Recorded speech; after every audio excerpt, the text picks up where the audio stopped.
जय श्रीमान नारायण। दोस्तों आज की इस वीडियो में आप सुनेंगे बृहस्पतिवार यानी गुरुवार व्रत की संपूर्ण कथा।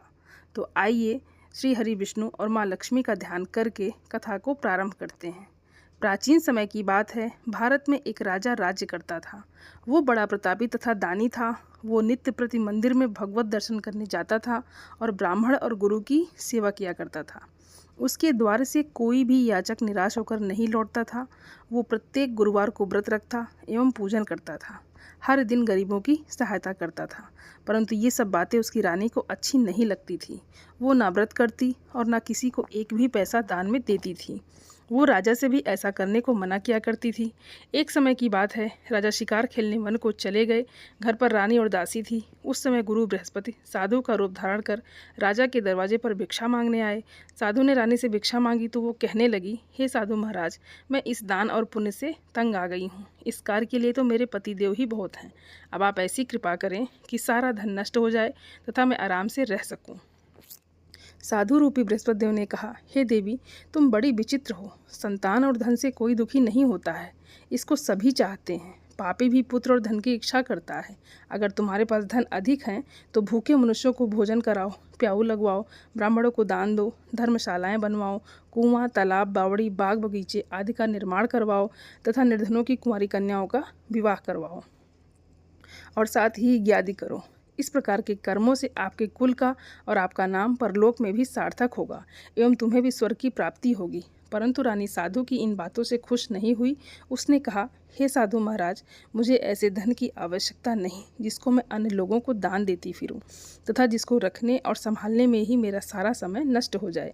साधु ने कहा, हे देवी, यदि तुम्हारी ऐसी ही इच्छा है तो जैसा मैं तुम्हें बताता हूँ तुम वैसा ही करना।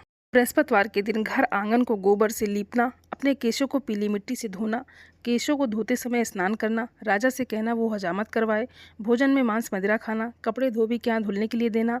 इस प्रकार 7 बृहस्पतिवार करने से तुम्हारा सारा धन नष्ट हो जाएगा। ये कहकर साधु महाराज रूपी बृहस्पति देव अंतर्ध्यान हो गए। रानी ने साधु के कहने के अनुसार 7 बृहस्पतिवार तक वैसा ही करने का विचार किया। साधु के बताए अनुसार कार्य करते हुए केवल 3 बृहस्पतिवार ही बीते थे कि उसकी समस्त धन संपत्ति नष्ट हो गई। भोजन के लिए दोनों समय परिवार तरसने लगा तथा सांसारिक भोगों से दुखी रहने लगा। तब राजा रानी से कहने लगे, हे रानी, तुम यहाँ पर रहो, मैं दूसरे देश को जाता हूँ, क्योंकि यहाँ पर मुझे सभी मनुष्य जानते हैं, इसलिए मैं यहाँ पर कोई काम नहीं कर सकता। मैं अब परदेश जा रहा हूँ, वहाँ कोई काम धंधा करूँगा, शायद हमारे भाग्य बदल जाएं। ऐसा कहकर राजा परदेश चला गया। वो वहाँ जंगल से लकड़ी काट कर लाता और शहर में बेचता। इस तरह जीवन अपना व्यतीत करने लगा। इधर राजा के बिना रानी दासियां दुखी रहने लगी। किसी दिन भोजन मिलता और किसी दिन जल पीकर ही रह जाती। एक समय रानी और दासियों को 7 दिन बिना भोजन के व्यतीत करने पड़े तो रानी ने अपनी दासी से कहा, हे दासी, यहाँ पास ही के नगर में मेरी बहन रहती है। वो बड़ी धनवान है, तो उसके पास जा और वहाँ से 5 सेर बेझर मांग कर ले आ, जिससे कुछ समय के लिए गुजारा हो जाएगा। दासी रानी की बहन के पास गई। रानी की बहन उस समय पूजा कर रही थी। बृहस्पतिवार का दिन था। दासी ने रानी की बहन से कहा, हे रानी, मुझे आपकी बहन ने भेजा है, मुझे 5 सेर बेझर दे दो। दासी ने यह बात अनेक बार कही, परंतु रानी की बहन ने कोई उत्तर नहीं दिया, क्योंकि वो उस समय बृहस्पतिवार की कथा सुन रही थी। जब दासी को रानी की बहन से कोई उत्तर नहीं मिला तो वो बहुत दुखी हुई। उसे क्रोध भी आया। वो लौट कर रानी से बोली, हे रानी, आपकी बहन बहुत ही घमंडी है। वे छोटे लोगों से बात भी नहीं करती।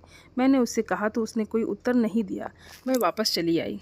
रानी बोली, हे दासी, इसमें उसका कोई दोष नहीं है। जब बुरे दिन आते हैं तब कोई सहारा नहीं देता। अच्छे बुरे का पता विपत्ति में ही लगता है। जो ईश्वर की इच्छा होगी वही होगा। ये सब हमारे भाग्य का दोष है। उधर रानी की बहन ने सोचा कि मेरी बहन की दासी आई थी, परंतु मैं उससे बोली नहीं, इससे वो बहुत दुखी हुई होगी। और कथा सुन और विष्णु भगवान का पूजन समाप्त कर वो अपनी बहन के घर आई और कहने लगी, हे बहन, मैं बृहस्पतिवार का व्रत कर रही थी। तुम्हारी दासी हमारे घर गई थी, परंतु जब तक कथा होती है तब तक हम लोग ना उठते हैं और ना ही बोलते हैं, इसलिए मैं नहीं बोली। कहो दासी, दासी क्यों गई थी? रानी बोली, बहन, हमारे घर अनाज नहीं था। वैसे तुमसे कोई बात छिपी नहीं है, इस कारण मैंने दासी को तुम्हारे पास 5 सेर बेझर लेने के लिए भेजा था। रानी की बहन बोली, बहन देखो, बृहस्पति भगवान सबकी मनोकामना पूर्ण करते हैं। देखो, शायद तुम्हारे घर में ही अनाज रखा हो। ये सुनकर दासी घर के अंदर गई तो उसे वहाँ एक घड़ा बेझर का भरा मिल गया। उसे बड़ी हैरानी हुई क्योंकि उसने एक एक बर्तन देख लिया था। उसने बाहर आकर रानी को बताया। दासी अपनी रानी से कहने लगी, हे रानी, देखो, वैसे हमको जब अन्न नहीं मिलता तो हम रोज़ ही व्रत करते हैं, और अगर इनसे इस व्रत की विधि और कथा पूछ ली जाए तो उसे भी हम कर लिया करेंगे। दासी के कहने पर रानी ने अपनी बहन से बृहस्पतिवार व्रत के बारे में पूछा। उसकी बहन ने बताया, हे रानी बहन, बृहस्पतिवार को सूर्योदय से पूर्व उठकर स्नान करके बृहस्पतिवार का व्रत करना चाहिए, लेकिन उस दिन सिर नहीं धोना चाहिए। बृहस्पतिवार के व्रत में चने की दाल और मुनक्कों से विष्णु भगवान का केले की वृक्ष की जड़ से पूजन करें तथा दीपक जलाएं। उस दिन एक ही समय भोजन करें। भोजन पीले खाद्य पदार्थ का करें तथा कथा सुनें। इस प्रकार करने से गुरु भगवान प्रसन्न होते हैं, अन्न पुत्र धन देते हैं। इस तरह व्रत और पूजन की विधि बताकर रानी की बहन अपने घर लौट गई। रानी और दासी दोनों ने निश्चय किया कि वे बृहस्पतिदेव भगवान का पूजन जरूर करेंगी। 7 दिन बाद जब बृहस्पतिवार आया तो उन्होंने व्रत रखा। घुड़साल में जाकर चना और गुड़ बीन लाई तथा उसकी दाल से केले की जड़ में विष्णु भगवान का पूजन किया। अब भोजन कहाँ से आए? दोनों बड़ी दुखी हुई, परंतु उन्होंने व्रत किया था, इस कारण बृहस्पतिदेव भगवान प्रसन्न थे। वे एक साधारण व्यक्ति के रूप में 2 थालों में सुंदर पीला भोजन लेकर आए और दासी को देकर बोले, हे दासी, ये भोजन तुम्हारे और रानी के लिए है, तुम दोनों करना। दासी भोजन पाकर बड़ी प्रसन्न हुई और रानी से बोली, रानी जी भोजन कर लो। रानी को भोजन आने के बारे में कुछ पता नहीं था, इसलिए वो दासी से बोली, जा तू ही भोजन कर, क्योंकि तू हमारी व्यर्थ में हंसी उड़ाती है। दासी बोली, एक व्यक्ति अभी भोजन दे गया है। रानी कहने लगी, वो भोजन तेरे लिए ही दे गया है, तू ही भोजन कर। दासी ने कहा, वो व्यक्ति हम दोनों के लिए 2 थालों में भोजन दे गया है, इसलिए मैं और आप दोनों साथ साथ भोजन करेंगे। फिर दोनों ने गुरु भगवान को नमस्कार कर भोजन प्रारंभ किया। उसके बाद से वे प्रत्येक बृहस्पतिवार को गुरु भगवान का व्रत और पूजन करने लगी। बृहस्पति भगवान की कृपा से उनके पास धन हो गया, परंतु रानी फिर पहले की तरह आलस्य करने लगी। अब दासी बोली, देखो रानी, तुम पहले भी इस प्रकार आलस्य करती थी, तुम्हें धन के रखने में कष्ट होता था, इस कारण सभी धन नष्ट हो गया। अब गुरु भगवान की कृपा से धन मिला है तो फिर आलस्य होता है। बड़ी मुसीबतों के बाद हमने ये धन पाया है, इसलिए हमें दान पुण्य करना चाहिए। तुम भूखे मनुष्यों को भोजन करवाओ, प्याऊ लगवाओ, ब्राह्मणों को दान दो, कुआं, तालाब, बावड़ी आदि का निर्माण करवाओ, मंदिर पाठशाला बनवाकर दान दो, कुंवारी कन्याओं का विवाह करवाओ, धन को शुभ कार्यों में खर्च करो, जिससे तुम्हारे कुल का यश बढ़े तथा स्वर्ग प्राप्त हो और पितृ प्रसन्न हो। दासी की बात मानकर रानी ने इसी प्रकार के कर्म करने प्रारंभ किए, जिससे उनका काफ़ी यश फैलने लगा। एक दिन रानी और दासी आपस में विचार करने लगी कि न जाने राजा किस दशा में होंगे। उनकी कोई खोज खबर नहीं है। गुरु भगवान से उन्होंने प्रार्थना की और भगवान ने रात्रि में राजा को स्वप्न में कहा, हे राजा उठ, तेरी रानी तुझको याद करती है, अब अपने देश को लौट जा। राजा प्रातःकाल उठकर जंगल से लकड़ियां काटकर लाने के लिए जंगल की ओर चल पड़ा। जंगल से गुजरते हुए वो सोचने लगा, रानी की गलती से कितने दुख भोगने पड़े। राजपाट छोड़कर उसे जंगल में आकर रहना पड़ा। जंगल से लकड़ियां काटकर उन्हें बेचकर गुजारा करना पड़ा। उसी समय उस जंगल में बृहस्पतिदेव एक साधु का रूप धारण कर आए और राजा के पास आकर बोले, हे लकड़हारे, तुम इस सुनसान जंगल में किस चिंता में बैठे हो, मुझे बतलाओ। ये सुन राजा के नेत्रों में जल भर आया और साधु की वंदना कर बोले, हे प्रभु, आप सब कुछ जानने वाले हैं। इतना कहकर राजा ने साधु को अपनी संपूर्ण कहानी सुना दी। महात्मा तो स्वभाव से ही दयालु होते हैं। वे राजा को बोले, हे राजा, तुम्हारी पत्नी ने बृहस्पति देव के प्रति अपराध किया था, जिसके कारण तुम्हारी ये दशा हुई है। अब तुम किसी प्रकार की चिंता मत करो, भगवान तुम्हें पहले से अधिक धन देंगे। देखो, तुम्हारी पत्नी ने बृहस्पतिवार का व्रत करना प्रारंभ कर दिया है। अब तुम भी बृहस्पतिवार का व्रत करके चने की दाल व गुड़ और जल को लोटे में डालकर केले के पत्ते से भगवान विष्णु का पूजन करो और फिर कथा कहो या सुनो। भगवान तुम्हारी सब कामनाओं को पूर्ण करेंगे। साधु को प्रसन्न देखकर राजा बोला, हे प्रभु, लकड़ी बेचकर इतना पैसा भी नहीं बचता जिससे भोजन करने के उपरांत कुछ बचा सकूं।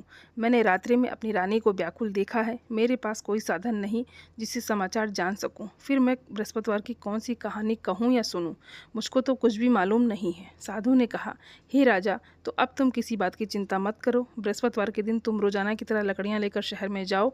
तुम्हें रोज से 2 गुना धन प्राप्त होगा, जिससे तुम भली भांति भोजन कर लोगे तथा बृहस्पति देव की पूजा का सामान भी आ जाएगा। बृहस्पति देव की कथा इस प्रकार है। प्राचीन काल में एक बहुत ही निर्धन ब्राह्मण था। उसके कोई संतान नहीं थी। वो नित्य पूजा पाठ करता, परंतु उसकी स्त्री बहुत मलिनता के साथ रहती थी। वो न स्नान करती और न किसी देवता का पूजन करती। प्रातः काल उठते ही सर्वप्रथम भोजन करती और बाद में कोई अन्य कार्य करती। ब्राह्मण देवता बहुत दुखी रहते थे। पत्नी को बहुत समझाते, किंतु उसका कोई परिणाम न निकलता। भगवान की अनुकंपा से एक समय उस ब्राह्मण की पत्नी गर्भवती हुई और 10वें महीने एक सुंदर कन्या को जन्म दिया। निर्धन ब्राह्मण कन्या के जन्म से बहुत दुखी हुआ। धीरे धीरे ब्राह्मण की कन्या बड़ी होने लगी।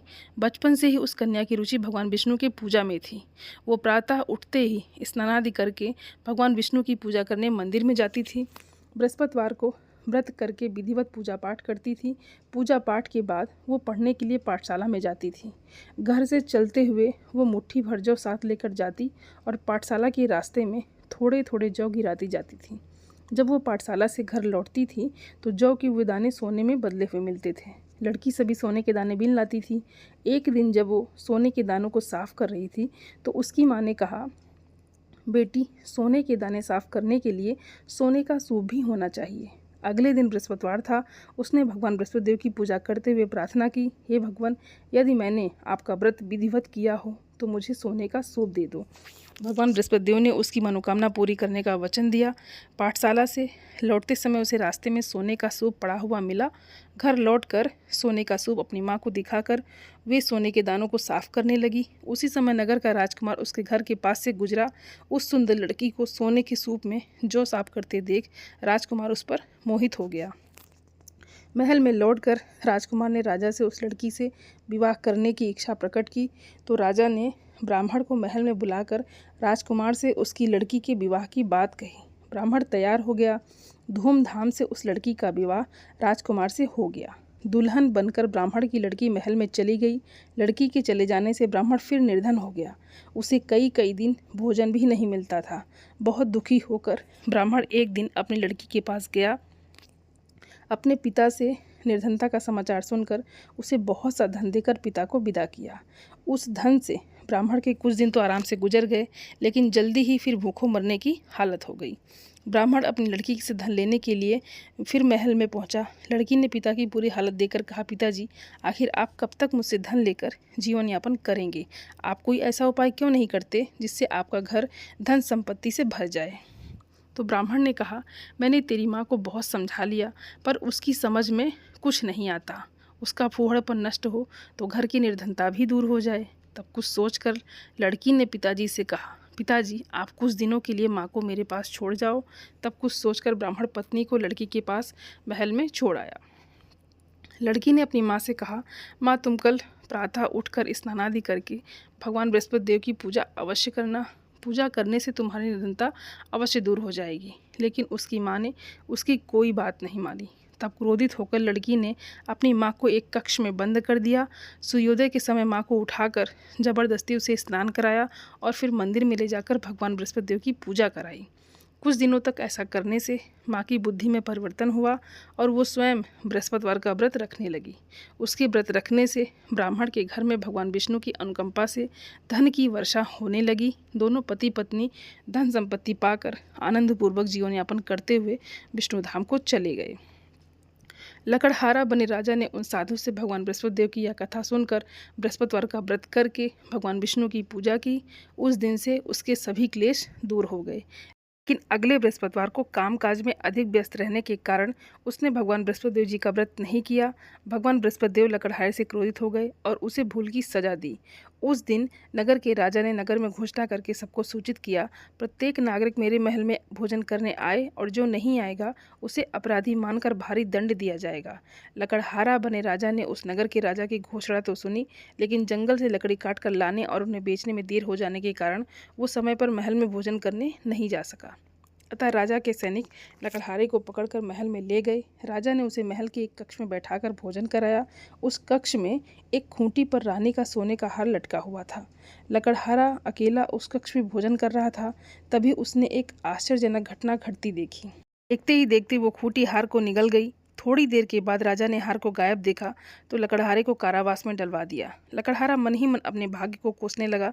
तभी उसे जंगल में मिले साधु का स्मरण हो आया। थोड़ी देर में भगवान बृहस्पति देव सन्यासी के रूप में उसके सामने प्रकट हुए और कहा, हे लकड़हारे, तूने भगवान बृहस्पतिदेव की पूजा नहीं की, इसी कारण तुम्हें कष्ट हुआ है। लेकिन अब चिंता मत करो, बृहस्पतिवार के दिन कारागार के दरवाजे पर तुम्हें कुछ पैसे पड़े हुए मिलेंगे। उन पैसों से भगवान बृहस्पतिदेव का व्रत करके उनकी पूजा करोगे तो तुम्हारे सब दुख नष्ट हो जाएंगे। बृहस्पतिवार के दिन दरवाजे पर पड़े मिले पैसों से चने और गुड़ मंगाकर लकड़हारे ने बृहस्पतिवार की कथा कही तो भगवान बृहस्पतिदेव ने प्रसन्न होकर उस नगर के राजा को स्वप्न में लकड़हारे को कारागार से मुक्त करने को कहा। सुबह राजा ने अपने कक्ष में आकर देखा तो खूंटी पर रानी का हार टंगा हुआ था। राजा ने लकड़हारे को मुक्त कर दिया और उसे धन और आभूषण देकर विदा किया। लकड़हारा बना राजा उस नगर से चलकर अपने नगर में पहुंचा तो उस नगर में कुएं, धर्मशाला, बाग बगीचे देखकर बहुत प्रसन्न हुआ। राजा ने किसी से पूछा, ये कुएं, धर्मशालाएं किसने बनवाई है? सबने उसे बताया कि ये सब रानी और उसकी दासी ने बनवाए हैं। राजा महल में पहुंचा तो रानी ने उसका भव्य स्वागत किया। तब राजा ने निश्चय किया कि सप्ताह में एक बार तो सभी बृहस्पतिदेव का व्रत तथा पूजन करते हैं, परंतु मैं प्रतिदिन व्रत किया करूँगा तथा दिन में 3 बार कथा कहा करूँगा।